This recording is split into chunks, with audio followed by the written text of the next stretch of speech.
ਪੰਜਾਬ ਦੇ ਵਿੱਚ ਬਹੁਤ ਸਾਰੇ ਬੱਚੇ ਅਜਿਹੇ ਨੇ ਜੋ ਮੁਕਾਬਲਿਆਂ ਦੀਆਂ ਪ੍ਰੀਖਿਆਵਾਂ ਦੇ ਲਈ ਤਿਆਰੀ ਕਰਦੇ ਨੇ। ਕਿਵੇਂ ਇੱਕ ਮੈਡੀਕਲ ਵਿਦਿਆਰਥਣ ਨੇ ਵਕਾਲਤ ਦੀ ਲਾਈਨ ਦੇ ਵਿੱਚ ਆਪਣੇ ਪੈਰ ਰੱਖੇ ਅਤੇ ਜੱਜ ਦੀ ਪ੍ਰੀਖਿਆ ਪਾਸ ਕੀਤੀ ਹੈ ਤੇ ਜੱਜ ਬਣੀ ਹੈ। ਅਜਿਹੀ ਪ੍ਰੀਖਿਆ ਪਾਸ ਕਰਕੇ ਜੱਜ ਬਣੀ ਹਰਮੀਤ ਬਰਾੜ ਨੇ, ਜਿਸ ਨੇ ਪੰਜਾਬ ਦੇ ਨਾਲ ਆਪਣੇ ਮਾਤਾ-ਪਿਤਾ ਦਾ ਨਾਮ ਰੋਸ਼ਨ ਕੀਤਾ। ਤਾਂ ਉਹਨਾਂ ਦੇ ਨਾਲ ਸਾਡੀ ਟੀਮ ਨੇ ਖਾਸ ਗੱਲਬਾਤ ਕੀਤੀ ਹੈ। ਆਓ ਜਾਣਦੇ ਹਾਂ ਕਿਵੇਂ ਮੰਜ਼ਿਲਾਂ ਨੂੰ ਸਰ ਕੀਤਾ ਜਾਂਦਾ ਹੈ।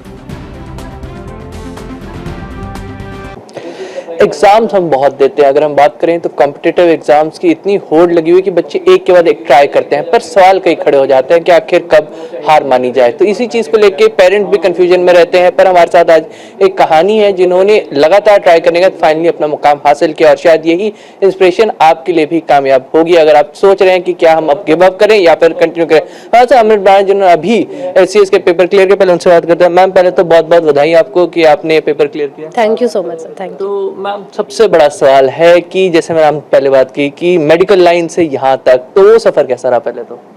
सर जब मैंने मेडिकल लाइन लिया था तो मतलब बिकॉज ज़्यादा इतनी अवेयरनेस नहीं थी मुझे, तो पहले बस ये बोलते थे कि नॉन मेडिकल नहीं लिया बिकॉज मैथ्स अच्छा नहीं था, आर्ट्स नहीं लिया बिकॉज लोग बोलते हैं कि आर्ट्स, पहले ये माना जाता था।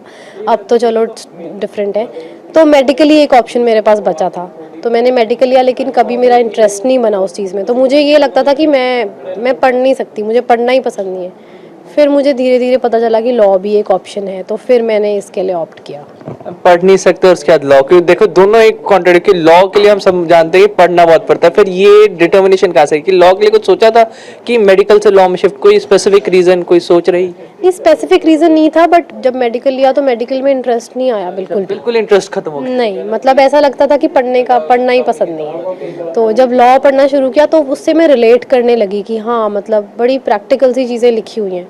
तो इसीलिए मेरा ज़्यादा इंटरेस्ट जुडिशरी की तरफ हुआ कि अब मुझे इसका जो भी मैं इसमें सबसे अच्छी चीज़ कर सकती हूँ, तो वो फिर मैंने प्रिपेयर किया। तो लॉ की पढ़ाई हुई, दिल्ली जाके पढ़ाई की, पहले तो यहाँ से बाहर निकले, वहाँ दिल्ली जाके पढ़ाई की, वहाँ का माहौल देखा होगा। तो कभी ये नहीं है कि चलो लॉ की पढ़ाई पूरी होगी, वकील ही बन जाते हैं, वो ज़्यादा इम्पैक्टफुल, क्योंकि हम देखते हैं कि हाई पेइंग जॉब ज़्यादा अच्छी जॉब? सर मतलब ये है कि मेरी फैमिली में कोई, मतलब किसी ने दूर दूर तक LLB नहीं करी, कोई लॉयर नहीं है, तो थोड़ा सा फैमिली बैकग्राउंड भी नहीं था। तो जैसे कोर्ट्स में जाना तो मतलब ऐसा लगता था कि अपने नहीं है, कि किससे पूछें, किससे बात करें, तो कैसे क्लाइंट्स आएंगे, मतलब अगर ये प्रैक्टिस भी करा। तो फिर सोचा कि नहीं, जुडिशरी करते हैं, और थोड़ा उस चीज़ के लिए फिर मुझे कॉन्फिडेंस आया कि नहीं, मैं भी क्रैक कर सकती हूँ, तो उसके लिए फिर मेहनत करी मैंने। तो कि अब वकील हमारे पास, आपके पास आएंगे, आपसे बात करेंगे, आपको दलीलें देंगे, ये सोच एक बन पाई कि चलो एक स्टेप ये भी है। तो बात करते हैं असली मुद्दा कि यहाँ तक पहुँचे, क्योंकि देखिए एग्जाम्स इजी नहीं रहे। अगर हम बात करें, एक लंबा समय होता है, और आजकल के टाइम में तो एक एग्जाम के लिए बच्चों की संख्या भी बहुत है। तो कैसे देखते हैं यहाँ तक में एग्जाम में कितनी डिफिकल्टी तो रही? सर डिफ़िकल्टीज़ तो थी, बिकॉज मैंने कुछ फेलियर्स फेस किए हैं। मतलब बहुत सारे स्टूडेंट्स होते हैं जो, मतलब मैं भी सुनती थी कि फ़र्स्ट अटेम्प्ट में क्रैक किया, तो तब कभी कभी लगता था कि बड़ा वो फील होता था कि मतलब मुझसे तो नहीं हुआ, शायद मुझ में कोई कमी होगी, कि शायद मैं वैसे नहीं लिख पाती जैसे स्टूडेंट्स लिख रहे हैं। तो धीरे धीरे जब मैंने लेकिन छोड़ा नहीं, तो धीरे धीरे मुझे अपनी गलतियाँ समझ आने लगी कि ये मैं यहाँ पे लैग कर रही हूँ। तो मैंने उस पर बहुत काम किया। फिर जैसे लैंग्वेज पे मैंने बहुत काम किया, तो ये सारी चीज़ों पे मैंने वर्क किया, अपनी चीज़ों पे। फिर जैसे जैसे वो गलतियाँ दूर होती गई, तो फिर वो थोड़ा रास्ता क्लियर मुझे दिखने लगा कि हाँ, ये इस तरीके से क्रैक होता है, ये इसका तरीका है निकालने का। सवाल यहाँ पे यही आता है कि जब फर्स्ट अटेम्प्ट में नहीं क्लियर हुआ, तो जैसे होता है ना, पड़ोसी रिश्तेदार वो आगे बोलने लगता है कि फलाना ने तो एक बार में क्लियर, आपकी बेटी नहीं कर पा रही, क्यों टाइम वेस्ट कर रही। ये चीज़ें आई कभी घर वालों ने, कभी ये मन मुटाव या आपसे शेयर किया? नहीं, घर वालों ने मुझे कभी भी डिस्करेज नहीं किया। मतलब रिज़ल्ट आने से पहले मेरे घर वाले मुझे ये बोल देते थे कि कोई बात नहीं, नहीं होगा तो देख लेंगे। मतलब उनको पहले ही होता था कि अगर इसका, अभी भी जैसे रिज़ल्ट आने से पहले तो पापा ने यही बोला कि कोई बात नहीं, अगर नहीं होगा तो और कुछ कर लेंगे। घर वालों ने कभी मुझे ऐसे डिस्करेज नहीं किया। बाकी ये है कि हाँ, मतलब वैसे तो मैंने बाहर वगैरह जाना ही बंद कर दिया था, बिकॉज इतना टाइम ही नहीं मिलता, आपको सैक्रिफाइस करना पड़ता है, आपको घर बैठना पड़ता है।